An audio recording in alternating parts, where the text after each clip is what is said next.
All right, hey, it's Dave Kading, and I'm here with my intern, who is from Pacific University, and this is Kirsten. Kirsten, do you want to introduce yourself? Where are you from? And if you're comfortable, you can tell them your full name. Okay, well, my name is Kirsten Krein.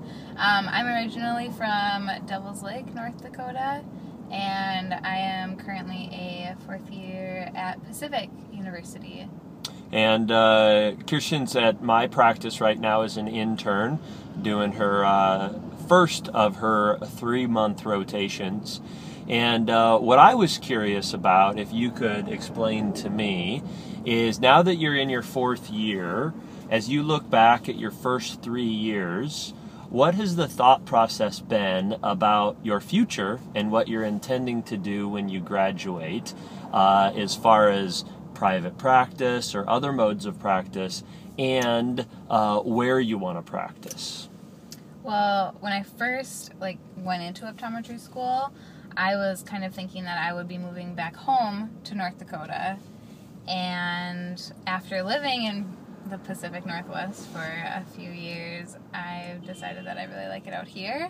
So about halfway through my 2nd year was when I really became more serious about finding something out here, and not just going back home. But so maybe first what you're saying is that in this process, the first thing that people should figure out is where they want to practice. Yes, okay. Definitely. Okay. If you can do that before you get into school, I would say that's probably the best thing to do. Great. And what about for you? Private practice, medical practice, corporate practice, hospital-based. What is your thought process, and how did you come about at that decision? So my father's an optometrist in private practice.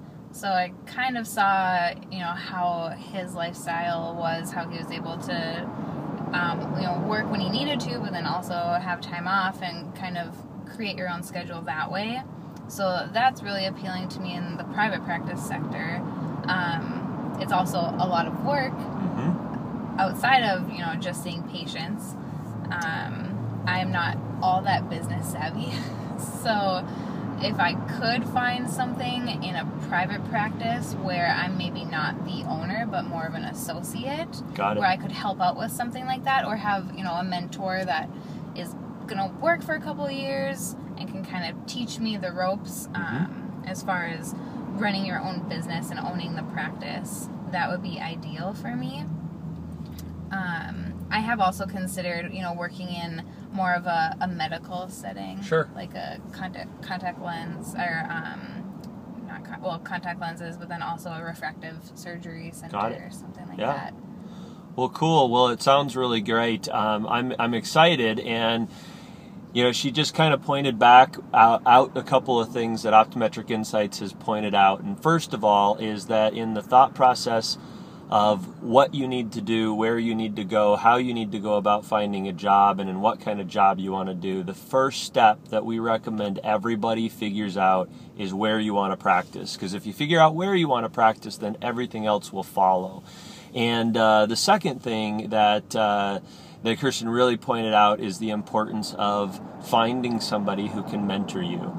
And in Optometric Insights, you probably can refer back to some of our previous videos where we've talked about mentorship, and we've talked about in our e-insights the first step in finding a job and what's the first step that you need to go through, and that is figuring out where you want to live. So you may want to refer back to those previous videos.